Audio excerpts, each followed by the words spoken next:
Olá! Nessa aula eu vou fazer um resumo sobre o sintoma na psicologia. A gente já veio discutindo sobre as abordagens teóricas e outros aspectos, então acho que a gente já consegue chegar no ponto de entender melhor, né? No campo da psicologia, a gente tem que entender que o sintoma ele nunca está referido somente ao aspecto físico, como no campo da biomedicina. Então, diferentemente da biomedicina, que está buscando a causa toda no corpo físico, na psicologia, no campo psi, a gente está sempre buscando a causa em outros lugares. Esses lugares, eu coloquei assim de forma bem genérica, está sempre associado à leitura da abordagem teórica. Ou seja, quem guia a leitura é a abordagem teórica. A depender da abordagem, o sintoma ele vai ser entendido em função do inconsciente metapsicológico, do id, ego, superego. Ele vai ser entendido na relação entre figura e fundo. Ele vai ser entendido na relação com os eventos e os comportamentos no ambiente. Vai ser entendido a partir da relação com o inconsciente coletivo. Vai ser entendido a partir das crenças nucleares que estão ali funcionando de uma maneira estranha, né, inadaptada para o sujeito. Então, sempre vai apontar para uma diferença. A abordagem teórica, quando um paciente procura um profissional e fala do que está acontecendo,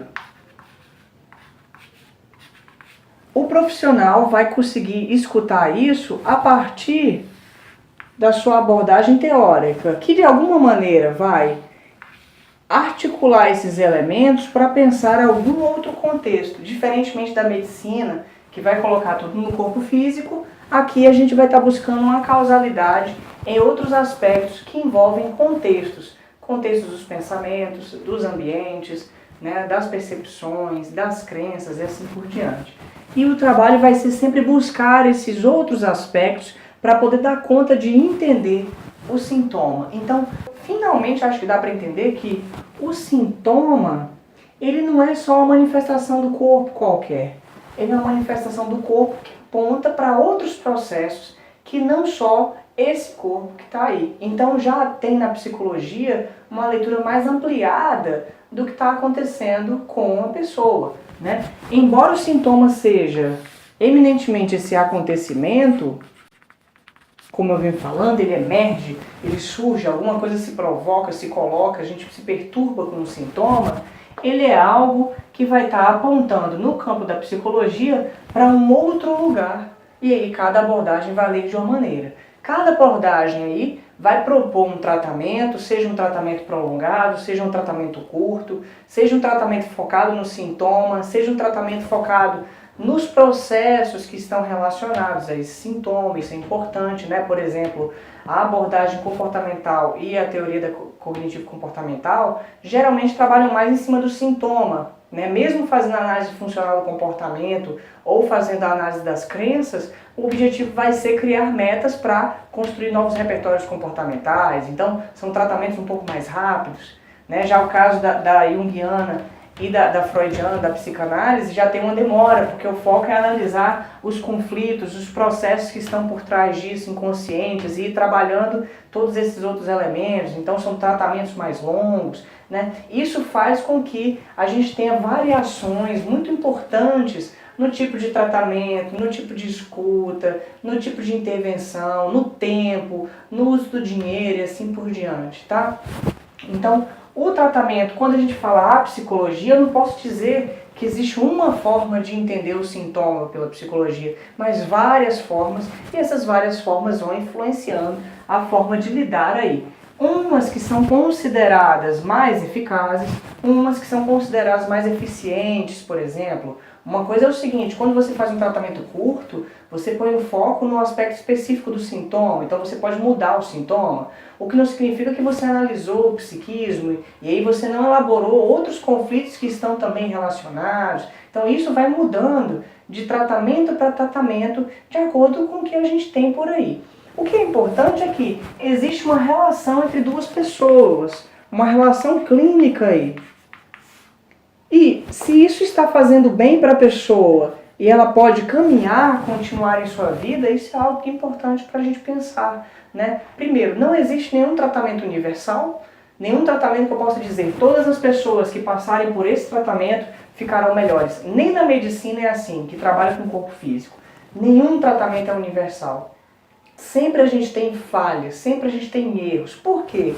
Porque o acontecimento, ele é muito mais complexo que as teorias que a gente tem. Uma teoria é uma forma de estruturar o acontecimento para a gente conseguir controlá-lo melhor, entendê-lo melhor, trabalhá-lo melhor. Dá para entender isso? Então, a pessoa vem e traz toda a complexidade do que ela vive, a gente vai organizando e estruturando a partir da leitura da nossa abordagem teórica. A abordagem teórica é um guia para entender os processos que estão ali. E isso vai, de alguma maneira, enquadrando em algum tipo de leitura. Olha que interessante. No começo eu vinha falando que a medicina fazia enquadramento, né? Ela esquadrinha o corpo da pessoa em vários aspectos para poder ler. No campo da psicologia, a gente não esquadrinha, porque não tem como fazer isso. Mas a gente, de alguma forma, vai estruturando, criando uma estrutura de acordo com a abordagem teórica para entender o que se manifesta nesse corpo. O que não significa que essa estrutura seja a verdadeira, a última, né? Ela é uma forma de entender o que está acontecendo com uma pessoa. Uma pessoa que faz um tratamento com um gestalterapeuta e depois de alguns anos vai fazer um tratamento com um psicólogo comportamental, ele vai fazer uma mudança da leitura que ele tem sobre os sintomas que ele está trazendo ali. Então a leitura muda e provavelmente isso vai permitir com que ele caminhe de formas diferentes, né? Sejam melhores ou piores, mas ele vai caminhar de formas diferentes por esse processo. Não é o mesmo caminho, é sempre um outro caminho. Então isso é bem interessante. Agora, questões que vão surgindo daí. Não seria melhor a pessoa fazer tratamento com todas as abordagens? Aí ela teria todas as leituras? Não, isso é uma falácia, porque aí é achar que se eu passar por todos os tratamentos eu vou estar melhor. Não é assim que funciona. Se você juntar todas as comidas num prato, você vai ter uma comida horrorosa, as coisas se misturam demais. Então a gente precisa de alguns caminhos para isso. Mesmo que em algum momento a gente mude, a gente precisa de um tempo, de um trabalho para poder construir algo, para poder ver as falhas, entender quais são as questões que vão emergindo disso. Não adianta ficar pulando de um para o outro como se isso fosse resolver. Mesma coisa com medicamento na medicina. Não adianta ficar usando um medicamento, depois passa para outro, passa para outro. Claro que não, a gente precisa de um tempo para avaliar melhor, ver quais são os efeitos, ver as possibilidades. Então isso é muito importante. Essas misturas não necessariamente são boas, assim, eu, inclusive não conheço casos de que sejam. O que é importante entender é que cada abordagem, ela estrutura o que o paciente traz, a complexidade de fenômenos e de acontecimentos, para que a pessoa possa ter um norte e se guiar por isso. E as pessoas vão seguindo por esse caminho, né? Isso é bastante interessante, assim, porque até inclusive o terapeuta ou o psicanalista, quando ele faz a escolha para sua abordagem para trabalho, ele vai se associando, se articulando e se estruturando a partir dos elementos da sua própria abordagem. Isso vai sendo ponto de leitura para ele entender o mundo. Uma leitura no meio de várias outras leituras. Isso é crucial que a gente entenda. O que é importante é assim, a abordagem teórica ela é uma forma de estruturar e fazer uma leitura da realidade que a gente tem. Ela não é igual à realidade. Mas também a gente tem que tentar entender como é possível dialogar entre os clínicos da psicologia sem cair nas rixas de qual é a melhor abordagem, qual que vale a pena, qual que dá mais dinheiro, qual que dá mais certo. E essas coisas são muito ruins, assim. O ponto é que a gente possa, de alguma maneira, dialogar entre os profissionais sem que a gente caia nessas brigas completamente desnecessárias. Porque, no fim das contas, o nosso objetivo último é trabalhar com alguém que sofre. Construir algo novo com essa pessoa que sofre, para que ela possa seguir com sua vida. Essa é a grande questão da psicologia. Que novos caminhos sejam propostos, que novas possibilidades sejam feitas. E aí, se eu for pegar a essência mesmo da psicologia nesse caso, a gente chega no seguinte: independentemente da abordagem teórica, independentemente da leitura das estruturas internas ou não, se o foco é nos comportamentos ou nas cognições, não importa. Todas as abordagens apontam para um mesmo aspecto. Qual que é esse aspecto? Muito novo, a gente toma certas decisões que não necessariamente a gente reconhece, e isso vai fazendo com que a gente fique engessado. A gente fica preso num formato. Os sintomas, de alguma forma, se manifestam em função disso.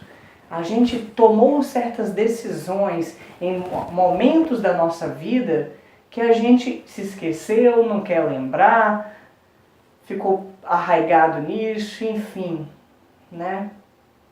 E a gente tem muita dificuldade para se desfazer disso. Quando a gente busca um tratamento, a gente quer se desfazer. Independentemente se a abordagem propõe desfazer ou não, a psicanálise, por exemplo, tem uma outra proposta, não é desfazer do sintoma, mas é dar uma nova característica para ele, enfim, a comportamental já pensa na questão de criar novos repertórios, tá? Independentemente, quando a gente busca desfazer o sintoma, a gente quer isso com prontidão, mas a gente não se dá conta de que o sintoma, ele tem um valor em nossa vida. Porque é o valor relacionado às decisões que a gente tomou num momento que a gente não tinha consciência do que a gente estava fazendo direito. A gente não tinha nem avaliação disso direito. Na medida em que isso acontece, a gente está o tempo todo no tratamento lidando com esse valor. Porque ele é difícil, a gente está preso em alguma forma nele. Tá?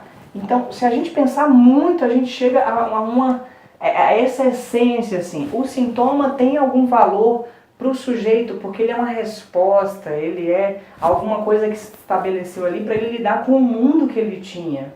E ele se queixa disso, ele sofre em relação a isso, é difícil, ele pode aprender novos, claro, mas sempre implica num mal-estar, num estranhamento, numa dificuldade. Tá?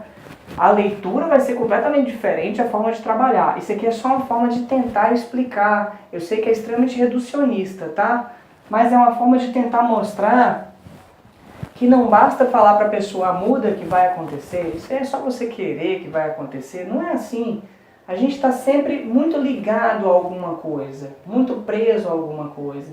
E está ali se sentindo sem muita saída, né? A gente não vê alternativa.